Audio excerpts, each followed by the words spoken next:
আমি মহুয়া মৈত্র লোকসভার সদস্য নির্বাচিত হইয়া ঈশ্বরের নামে শপথ করিতেছি যে আমি বিধি দ্বারা প্রতিষ্ঠিত ভারতের সংবিধানের প্রতি প্রকৃত বিশ্বাস ও আনুগত্য পোষণ করিব।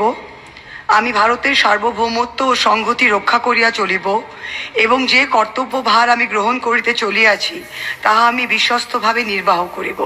জয় হিন্দ, জয় সংবিধান, জয় বাংলা। আমি ডাক্তার শর্মিলা সরকার লোকসভার সদস্য নির্বাচিত হইয়া ঈশ্বরের নামে শপথ করিতেছি যে আমি বিধি দ্বারা প্রতিষ্ঠিত ভারতের সংবিধানের প্রতি প্রকৃত বিশ্বাস ও আনুগত্য পোষণ করিব। আমি ভারতের সার্বভৌমত্ব ও সংহতি রক্ষা করিয়া চলিব এবং যে কর্তব্য ভার আমি গ্রহণ করিতে চলিয়াছি তাহা